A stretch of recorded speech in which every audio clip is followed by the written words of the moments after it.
the sequence was Wanda says, I was a twin. His name was Pietro. And then she's, yeah, he got killed by Ultron. What did you say? And then she notices the sword logo on the necklace. Yeah, she noticed it. Boots her out of the reality. All right, we're recording again. Oh, my word. Welcome. We did it. Welcome to the Is This Entertainment podcast. Oh, gosh. That's going to mess up the whole intro song. Oh, yeah, absolutely. Look, they've heard it. They're done with it. We need a new intro song. They've heard it. It's true. So we need to work on some new stuff. Right. Yeah. Anyway. Sweet. So what I'll do... 1-3. Do we want to recommend people again? Maybe that's just not supposed to be in there. Recommend a what? If you know someone that wants to listen to this podcast, be a good friend. Tell them. Be a good friend to us. Be a good friend to the pod. There's got to be one person. Send them a quick, hey, have you checked this out? You got this? Two guys ranting about nonsense. That's right. And you know what? Sometimes they're going to Google stuff because they're not quite sure.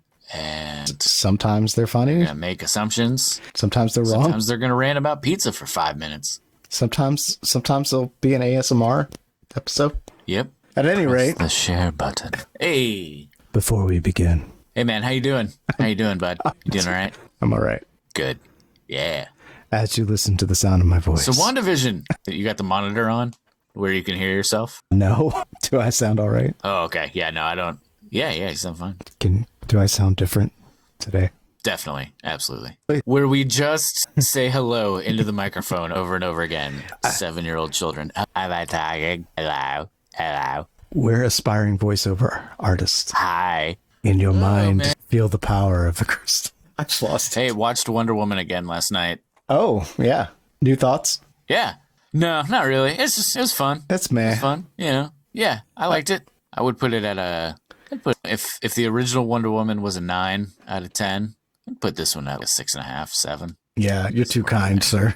No, I think you're right. Yeah, probably a 6. Yeah, solid 6.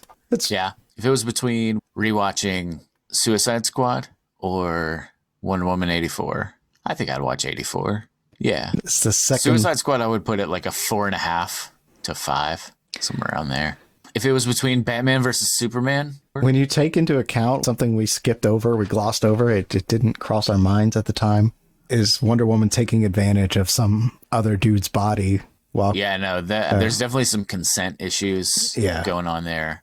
Where is random attractive man's consciousness while Steve Trevor is inhibiting him? Mm-hmm. Is he waking up a day later being like, did I have sex last night? Yeah. I feel weird. Some weird dreams. It just, I don't know why that didn't cross my mind at the time. Consent's a thing. Consent is a thing. Yep. And now that's not what we're here to talk about today. We are here to talk about WandaVision episode 3. I like where this show is going. How about you? Yeah, I'm really excited about the future possibility of the show and the idea that it's using old school television shows to show what's going on inside of Wanda's mind or reality or whatever it is that's going on. It brings back some memories for me and some feels, but I have a feeling most people haven't watched these shows yet. So when it catches up to the Friends episodes and the things that we've seen more recently, it might. Yeah, I'm really intrigued as to like where's it going to go? Is it going to touch the world of like single cam sitcoms, like The Office with looking to the camera, right? Breaking the shaky cam stuff, or like some Arrested Development style, like cam. Documentary style. But I dig it. It's moving at a quicker pace. It's not as slow burny as the first 2 episodes. Speaking of quick pace, though, it might have went too fast. This was like 20 minutes long, this episode. Well, she had a 9-month pregnancy in the span of 30 minutes. Let's talk about the split level, man. You wanted to talk about the architecture here. Yeah. So here's the deal. This house is very similar to the Brady Bunch house, and they both have this split level kind of vibe to it, but it's not 3-4 feet down to where it's like a split level thing. It's 3 steps. Like the main floor, you have the living room, or actually, I think it's 2 steps. So really 24 inches down, like you've got the living room or whatever. So it's not what you would call the second floor. So as I'm watching this, I'm thinking like, was that a thing back in like the late 60s, early 70s where they were doing these like drop down living rooms? I realize as I'm saying this, my mom's house has like the family room has a 6-inch dip. There is a step down into that one room. But I feel like this was like a thing. Like this was like a fad with houses in that time. And I could be completely wrong. But I think about in the Beatles Help movie, they've got like this sunken in like living room in one of the houses there. I feel like that was a thing of the time. So then does that mean like in the 80s, there were a bunch of houses having the subfloor like completely redone to make houses level again? I don't know the answer to this question, and I'm probably going to end up going down like some sort of internet wormhole later, but I just wanted to bring it up. Yeah, and my counter to this is just this house was probably on a hill, and so they likely used the architecture of the hill. And you might be right. The exterior of the house that we see in this show and the exterior of the Brady Bunch house does not show that it's on a hill. Their backyard is flat as the day is long. Right, it might have been a thing, and then AstroTurf grass. And then too many people stopped looking down, and people had trips and falls in their own houses, and then they were like, "This is not functional. We gotta fix this." Yeah. But then the staircase. Did the staircase have handrails? For this one, I don't see any handrails, and that's what's weird about. That's a new thing, I think. People not looking down. Well, people just looking at their phones, I think, is the problem. They're not looking where they're going. Yeah. Oh, no. Okay. I just saw a picture. There are handrails, but it's definitely like that. It's like a floating staircase where there aren't walls on the other side. It's just It's just I don't know how it's anchored. Yeah. So this might have been a thing. Similar to the Brady Bunch house, which I'm looking at here. Yeah, but there's handrails. Never mind. The codes for houses have probably been updated. And they're like, look, you can't be doing this 2 feet down. You're going to have somebody break an ankle in your house and they're going to sue you. Yeah. So we're just going to take that off the equation. Especially if you have kids. Oh, yeah, absolutely. Yeah. You got toddlers. Yeah. Although it might be nice for keeping them corralled. If you've got like a crawler who can't really go upstairs yet, you just drop them down in that recessed living room. You make an excellent point because kitchens are dangerous. So if you can keep the kid out of the kitchen, that makes a lot of sense. You got a clear line of sight from the kitchen. Keep an eye on them. Except for that giant coffee table. The coffee table's rounded off, so they're not going to hit their head on a corner. True story. Yeah. Lord help us. Gods. WandaVision gods. I know you're trying to lead the conversation in the right way, and then I just don't follow. And I'm so sorry. I'm sorry, Ben. No, you're doing all right. Yeah.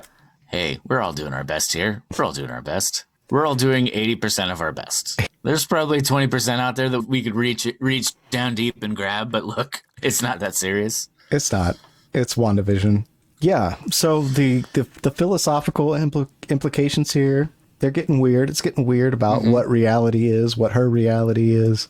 What, is this the Matrix in her mind, or is this the Matrix that she's in her mind and influencing the world that we see, that we touch and taste? That's probably the wrong word to use. Touch and feel. I, for one, I think the end of the episode with Geraldine getting thrown out of this physical space that has some sort of like force field around it, and then all these like sword agents coming out. This is not happening in Wanda's mind. Now, it's obviously influenced by her mind. Whether or not it's completely her creation or if it's something that's being done to her, or I don't know the answer to that one yet. But I do think that this is a physical space, and that all of these people that are enveloped into this world of Westview. Is that what it's called? Westlake? Westview. So these people are in a physical space called Westview, and these are real people, except I don't know about Vision. How is Vision real? Or is he a figment of her mind? Because last I checked, he died. Here's the thing, though. All of these real people are affected by Wanda's mind. They're carrying out, I believe, the wishes of Wanda for the most part. So these people may or may not be real at all. Or they're like, the implications of what's coming up here is talking about Wanda's reality bubble, or like where I'm at philosophically and theoretically, like how reality works. Some things I'm starting to think about in reality bubbles, which we can talk about later. But still, this is getting weird. It's getting in the weird zone, and I like it. I like it. Oh, yeah. I tell you, the scene where the neighbor is trimming his hedges, and then gets a hedge trimmer stuck in the, there he is. I forgot his character name, but he starts sawing up the cinder block with the hedge trimmer. One, I don't know that there's a hedge trimmer on the market, and certainly not in 1968 or 72, whenever this is, taking place. There's not a hedge trimmer on the market that's going through a cinder block like that. No. Or at least not in the amount of time. And it is interesting. Maybe over the course of a couple of days. It's a little thought-provoking that the fence to her house is not a fence. It's a cinder block. It's a prison of the mind. Yeah, it could literally be a prison, like a physical prison, a mind prison, both things at the same time somehow. Yep. I think it's both. Yeah, I think that's maybe where we're going here. So like this could all be some kind of... This could all be some kind of what? A trick to make her have children, with all that for the children thing going on before. Put those ideas in Wanda's mind so that she has children, I'm assuming. There's also the separation of Geraldine from everyone else, right? Catherine Hahn's, hey, Geraldine in there? What's up with that? She doesn't have a home and all that weird talk. Like, so is it a thing where some other people have tricked Wanda into this Westview to make her have some kids and do whatever, and Geraldine was sent in to save her, but because of the mind games and Wanda being thrilled to be in this world with Vision, maybe she got lost in that mentally until Wanda brings up her brother, and that obviously triggers something going on. Wanda brings it up first because she says, I have a twin. Or I had a twin, and then says his name, and then she was like, oh yeah, he was killed by Ultron, and then it's what? Yeah, don't mention reality. What did you say? This is you get the F out of my reality. Yeah, which feels a lot like American politics. Wait, what? It's like when you mention something that is the opposite of someone's political view, that is that can be the response, like a triggered response of the person who has the other view. You know what I mean? If you're talking like in the internet space? In the internet space, and maybe even to some degree real space with people who get triggered easily, having a sit-down conversation with your Uncle Jim, who has a different point of view about things, it can be triggering, and you might yell at him and tell him to leave. You know what I mean? It's interesting to see this version of that. I know this is not a political version or even a political discussion, but this happens in real life, right? When people that disagree with each other and someone brings in an idea that is so, they've already made their mind up about, there's no conversation and there's no room for allowing that into your reality so much that you reject them from your reality. And Wanda's doing that literally here. Literally. Reality bubbles, man. It's a thing. It's a thing. Okay. All right. Yeah.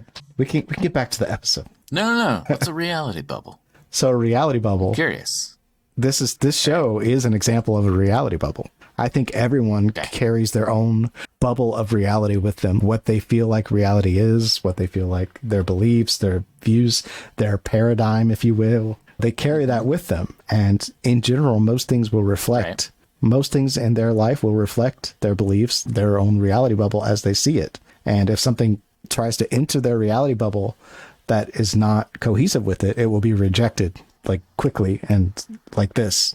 It's the only way I have to describe it, but it's just outright rejected. Yeah. If you have a different opinion about the weather, if somebody's very much a climate change person and they're really worried about carbon emissions, and you're like, what about every time I pump my gas, gasoline drips on the concrete, and that's happened forever. Why hasn't anybody fixed that? You know what I mean? If you try to make a point about something from a different angle, maybe they'll instantly reject it. But there's something to be said about like the what about. You could do that all day. It doesn't negate the original thought. I'm trying to create an example here. When something comes from the authority, we become less inquisitive and less willing to look at alternate views because it's already been decided for us, because we respect authority from going into school and having to raise our hand to ask a question. It starts there. And so having a different view about any of these things becomes hard because of the way that we are taught in schools. The Big Bang, when we were in school, like the Big Bang was like not 100%. It's Big Bang theory for a reason, I think. But now it's pretty much accepted. Okay, Big Bang, consensus. If we've come to the consensus, that's where the universe started. And it's all these people are smarter than me, so I guess I'll go with that. But if you do any kind of research, there's going to be scientists that have evidence to the contrary, or evidence like different theories, that they're out there. It's still a theory. You know what I mean? Am I making any sense? Yeah. No, look, I get that there's going to be scientists out there that might have different findings. The question becomes, you have to start looking at, do these people have ulterior motives? Are there, and that's all across the board. And are there outside forces pushing them to lean certain ways? Who's really independent? That kind of stuff. All I'm saying is like that becomes the consensus reality, and that becomes the reality that people have that are in their bubbles. And then you say, no, there's actually, evidence that, I don't know, whatever, contrary,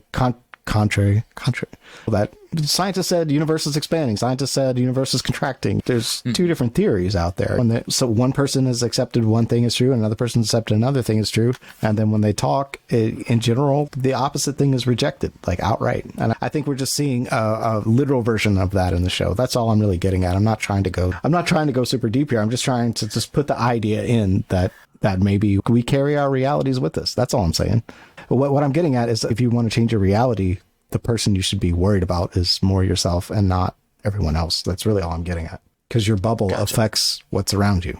That's all I can say. As far as this is also just a theory. So my theory is just my theory. Yeah. So what about this episode did you like?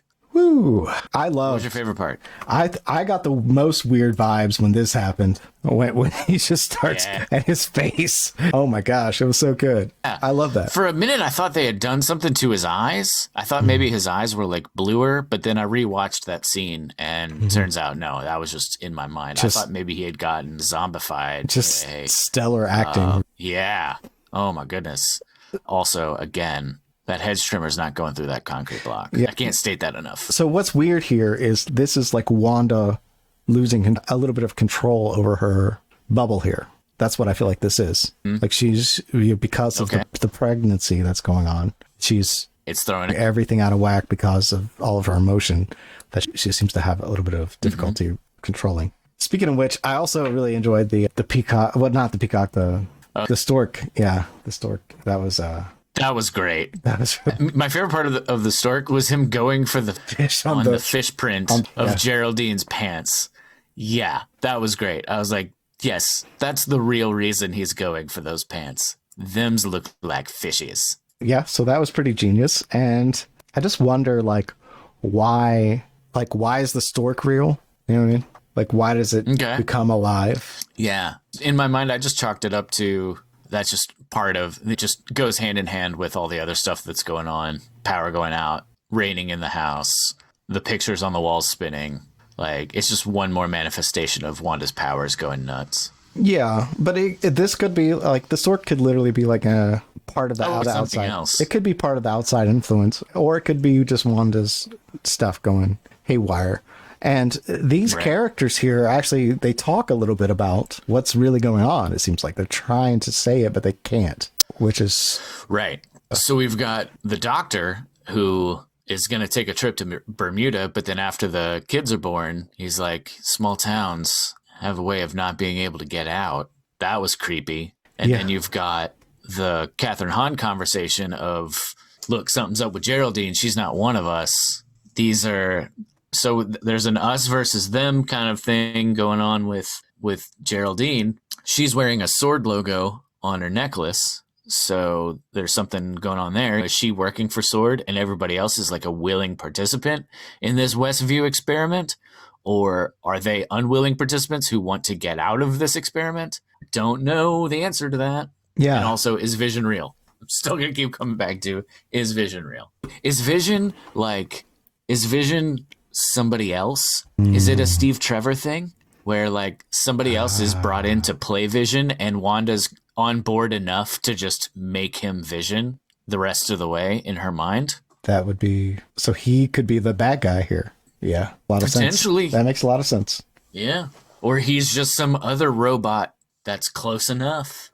But he also has that moment where after talking to the neighbors the first time, where he goes in and talks to Wanda and he's like, hey, you get the feeling that something's wrong here? And then he sits down on the couch and it's like, all right, we're finally going to have the conversation. And then it just edits and he's back standing up. And then they redo that scene with him not going into that. Oh, yeah. Cool, buddy. Yeah, It's Wanda's like the no control. scene, but like with a quicker edit. Yeah, Wanda's control on this reality is pretty wild. And it does seem like Vision does have a little bit of autonomy because there are multiple scenes where he is not with her. So it does seem like he has his own. Also, he's getting a little loosey-goosey with throwing those powers out there. He ran over to the doctor's house. Yes, he was in his more human form, but he ran over there. He put the doc on his back. Obviously, the doc knows something's up. Yeah, it's really making me think whether or not he realizes it might really be Vision, because he really does have Wanda's best interest in mind, it seems. Yeah. And then when the twins are born, he also turns himself back to his purplish magenta self, and then she starts to have the second baby.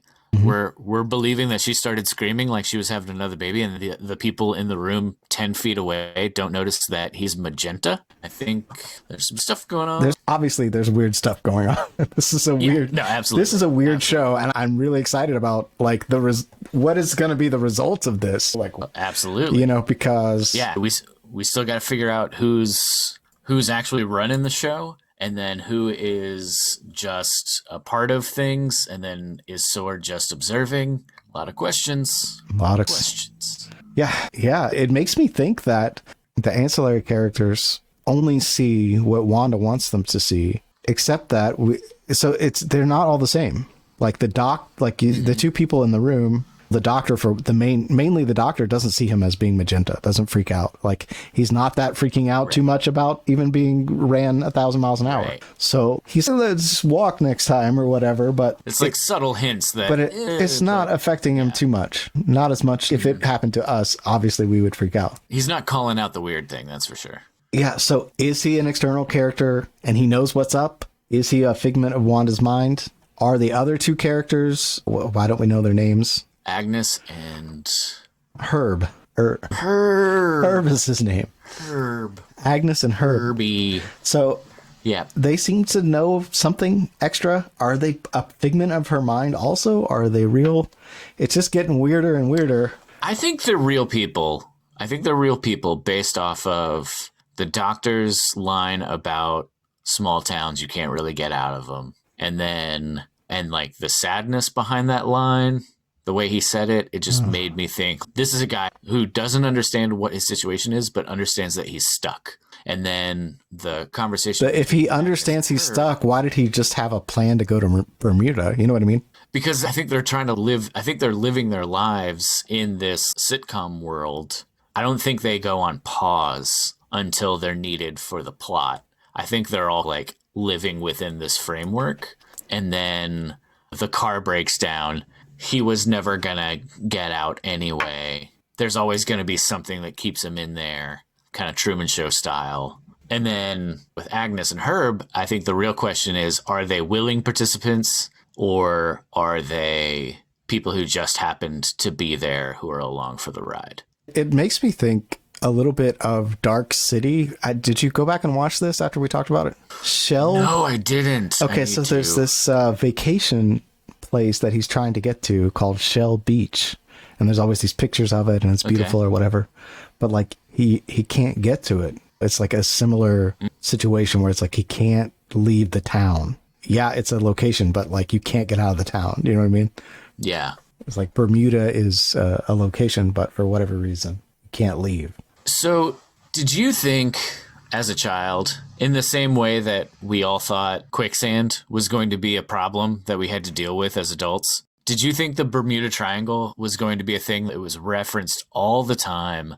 And the Bermuda Triangle has zero relation to my adult life. And I felt as a child that I was like, okay, things to remember in life to be a successful adult. Avoid the Bermuda Triangle.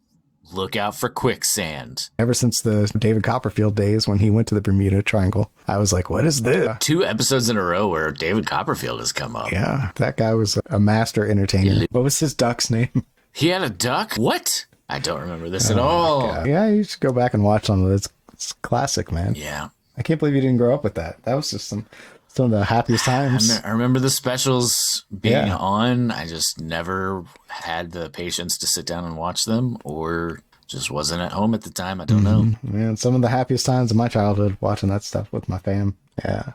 Good stuff. Yeah. Nice. Moving right along. Maybe it's intermission time. Third cup of coffee. Yeah. Fourth cup. Why not have 4 cups? Why not make this podcast 4 hours? Absolutely. Yeah. Hey, do you want to go on a rant? Let's see if Ben has. Sure. All right. What do we got this week? Oh man. Okay.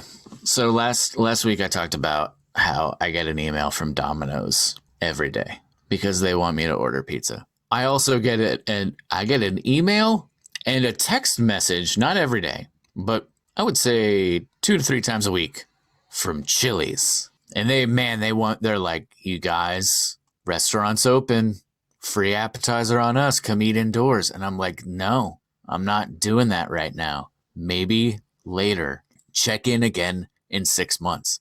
But here's the deal. I want that free appetizer. I want to use that coupon. But that just means I got to delete an email every day, which takes less than a second. Maybe it's the anticipation that I got a worthwhile email and then having that anticipation let down. Like maybe this is an email that's going to be like an old friend reaching out to say hi. Or maybe it's an email about a really interesting thing that I want to be a part of. And then having the letdown of, oh, it's just Chili's trying to get me to buy another cookie skillet. And here's the thing, Chili's, I want to buy that cookie skillet. I want to eat a cookie skillet every day of my life. But I can't because I'll have a heart attack from eating too many cookie skillets. And then my life won't be as long and fruitful as I want it to be. So it's a real Sophie's Choice here. I've never seen that movie, but I feel like I'm using the context correctly. So every day I delete that Chili's email. And it's just a moment in time. Yet it affects me. It shouldn't affect me. It's only a second. It's less than a second to delete this email. What is it? Is it the anticipation? Is it the fact that I want to have a cookie skillet and I know that I shouldn't because of health reasons? Is it because I want the cookie skillet and I know that I shouldn't drive to Chili's and be indoors? I don't know what it is. But tomorrow I'll get another email and I'll think on it again. That's all I got, Jacob. I just finished my thought on Chili's and I was trying to think if there was anything else, but no, it wasn't there. I didn't have anything. I have a tip for Chili's. Yeah? Don't go there. I want my baby back, baby back. Oh, dude. Go to Chili's if you're constipated. That's all I can say about that. If it's between Applebee's and Chili's, I'm taking Chili's every day of the week. Applebee's. I think Chili's food probably... Applebee's, really? Chili's food probably tastes better. It's just the after effects are very consistent.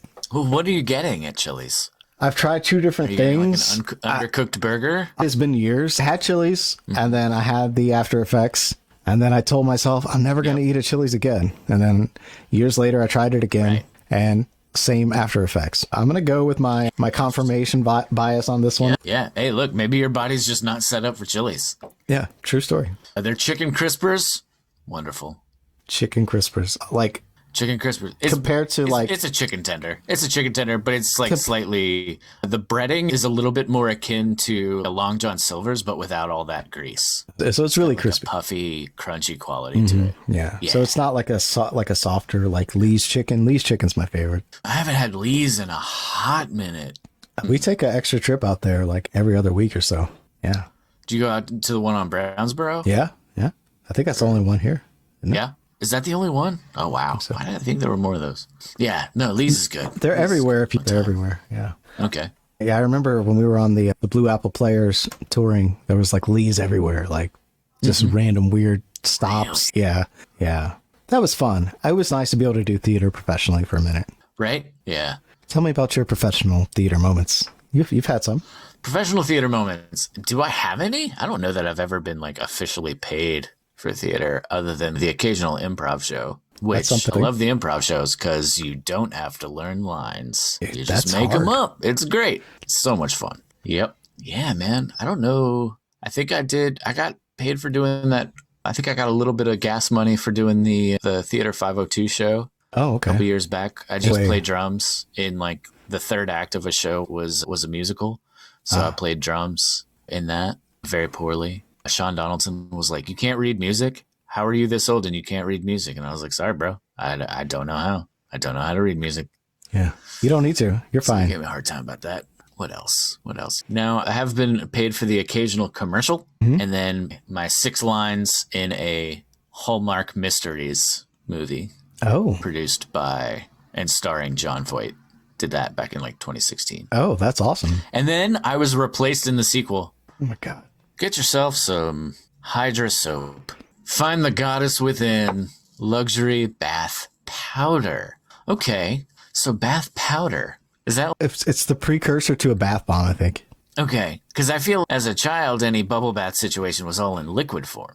It makes sense that there would be bath powders. I've just never seen that thing before. It's probably Epsom salt and something else. You know what I mean? Yeah, I'm guessing. I don't know. Yeah. This was a fine commercial. I think this reinforces the idea that the commercials don't mean much other than they're just slices of interesting tidbits from Wanda's life. I don't think there's an ulterior motive in the commercial. You don't think the commercials are trying to influence her mind? They're just like remnants of her memory. Yeah, I think it's, you know how like if you do laundry all day, and then that's a bad example. If you read a real murdery book before you go to bed, or you watch a real murdery show before you go to bed, and then you have a dream about murdery stuff, I think that's where these commercials are living. Yeah, just underneath the surface a bit. Yeah, that makes sense. Yeah, but they're fun. It's a fun way to play around with the form, with that TV sitcom form. Oh, we didn't talk about, or did we talk about Geraldine saying Ultron and then Wanda getting real murder face? Right. Yeah, that's where we were going before the break there. Yeah, man. She's, so the sequence was Wanda says, I was a twin. His name was Pietro. And then she's, he got killed by Ultron. What did you say? Yeah. Get out. And then she notices the sword logo on the necklace. She noticed it. Boots her out of the reality. It was strange how she didn't know what it meant, even though she should probably, right? Don't we feel? I feel like she probably knows what that really is. Wait. Who's she? Wanda. Wanda must know what the sword logo means, probably more than we do, because she recognized it. But it's like she won't admit it to herself. Well, I think she's remembering it from the back of the beekeeper's suit. Okay, so it's just within this realm then. Yeah, it could. I don't think she's remembering it from some other place. I think it's just the logo from the beekeeper, which confused her, which made her rewind. My guess is Wanda came into this town, came into Westview, turned it into this TV sitcom land, whether that was either by her own idea or prompted to by something that maybe Agnes did, because I still think Catherine Hahn is a key cog in what's going on here. And then I think the sword people are just there to see what's going on with this phenomenon and try to help in some way. And then I think they send Geraldine in as a spy, as an agent to do some, as a spy. And then that's how we get that going on. Yeah. The whole thing about this is that it's getting more interesting as we go, which definitely. I hope people are sticking around and watching it, because it was definitely those first 2 episodes were a little bit slow. What's really going on here? So yeah, I wonder how much of the like casual comic book movie goer, let's say the people who saw just the Avengers movies, didn't watch anything in between, like maybe caught a little bit of Civil War. Is the casual fan watching this show and able to stick with it? I don't know. It's pretty dense. There's a lot going on, but it's all very nuanced. I'm going to go with... Whereas like The Mandalorian kind of has a more like universal Star Wars appeal. Yeah, the feedback I've gotten is that people aren't really digging this show so much. I just hope they just give it at least to this 3rd episode, because this was really the most captivating to me. So hopefully people are sticking around. Yeah.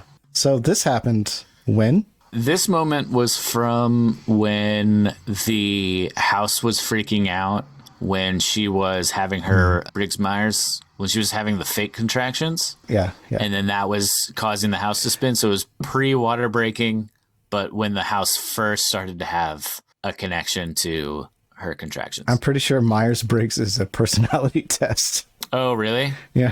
That's what are those? I'm going to Google it too. It's something like that. Or something Hicks.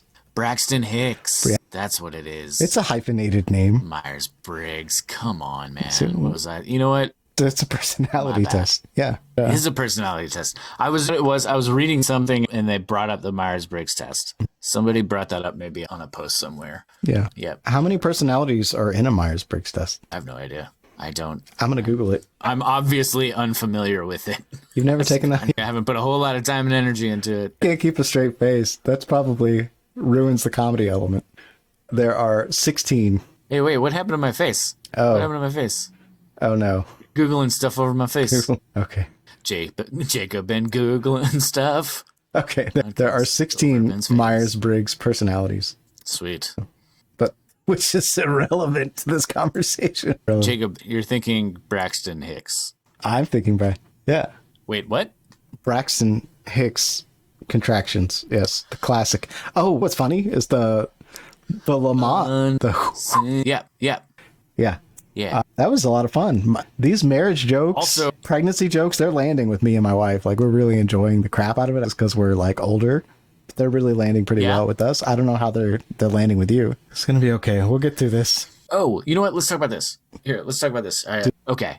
So what's interesting about this episode is that this is the first time Pietro has been brought up since Ultron. Yeah. His name is never brought up in Civil War. It's never brought up in either of the two Avengers movies afterward.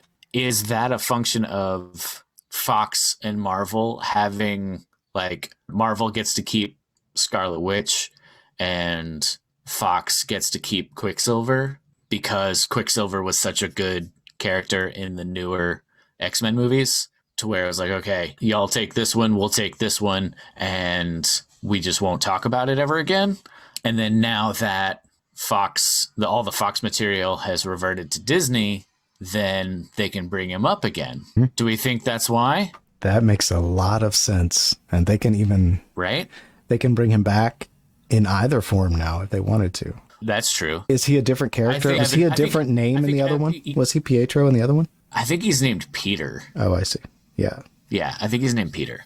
But yeah, I think all of those X-Men characters in their Fox forms, I think are gone, except for Deadpool, which they announced is being written right now, Deadpool 3, and that it'll be an R-rated movie under the Marvel Cinematic Universe umbrella. But that's not coming out on Disney Plus. That's going to be on... Oh, no, that's not coming out on Disney Plus, no. Hulu or something, yeah. Yeah, they'll drop that somewhere else. Now, I think eventually it'll make its way to Disney Plus, but I don't think it'll...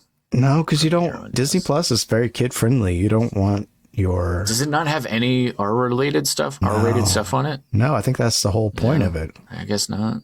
Yeah, maybe it won't live there. Maybe it just lives on Hulu. Yeah, I think maybe they'll launch like Marvel characters on Hulu that are darker, and maybe we'll start to see some of that Daredevil stuff returning and those kinds of things over there. Right. Yeah. Now they have the rights to those back. I just thought it was an interesting observation that Pietro is never brought up. Yeah, I think maybe they realized that X-Men pulled it off in a much better way. It looked cooler over there. And I think people probably like that. The time in a bottle scene in Days of Future Past was so good. It was awesome. That everybody mimics that scene now. Yeah, it's amazing. And so there's rumors that he's coming back in WandaVision, right?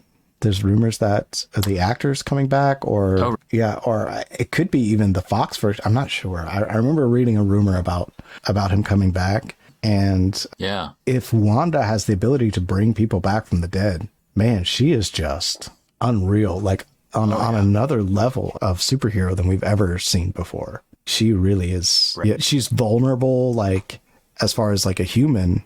So she's not like Captain Marvel, invincible, but on a reality creating level. If there's anything I could do, if there's one superpower, If there's one superpower, what? If there's one superpower I could have and bring people back from the dead was on the table. Oh, definitely. That's wild, man. That's wild. Which is wild because her powers aren't derived from the reality stone. They're from the Mind Stone. Yeah. Which makes you wonder if any of it's real at all. Keep going back to that. Is any of this real? Is it just all just faux vision, faux... All these characters are just like not even really... Everybody's stuck in a mind palace. Not even really there. Yeah. just I can't wait till the next one because I feel like we're going to get some answers really soon. I think they keep. I certainly hope so. They keep showing that shot where the guy is watching from a distance on a monitor. We should get some answers, I think, at some point. Yes, absolutely. The thing you there was some speculation, and on a rewatch, it audibly sounds similar, that the voice coming out of the radio, the like Wanda who's doing this to you, that voice might be Randall Park, who played the FBI agent in Ant-Man and the Wasp. Who that is real quick? Sure. Sweet. More time for Googling. Randall Park? Time for Googling. Randall Park. Images. Oh, that. Yeah. Hold on. Yeah, because he's the one who keeps checking in on Ant-Man in his house arrestness. And then he gets really into the magic tricks. That was fun. Okay, Jimmy Woo. What were we saying? He might be the guy on the radio. Then the question is he working for SWORD now? Or is there another agency that's trying to... Is SWORD in charge of this bubble experiment? And FBI is also trying to figure out what's going on? Or does he work for SWORD and he's trying to help figure it out? Is SWORD the good guys? Because I don't know that either. Do you know anything about SWORD? I don't know anything about SWORD. We just know they have a cool logo. And that's okay. I don't want to Google it. I don't want to read up on the comics. I just want to let the story unfold. Just let it unfold. If it's him, and he's a part of SWORD, then if Geraldine is in fact Monica Rambeau, then I imagine SWORD is in a good place because they got some good people attached to them. But I don't know who this beekeeper person is, and maybe he's whatever. He had the SWORD logo on him. Exactly, is there. I don't know. Beekeepers are good in real life, I think. So true. Bees are important. Yeah.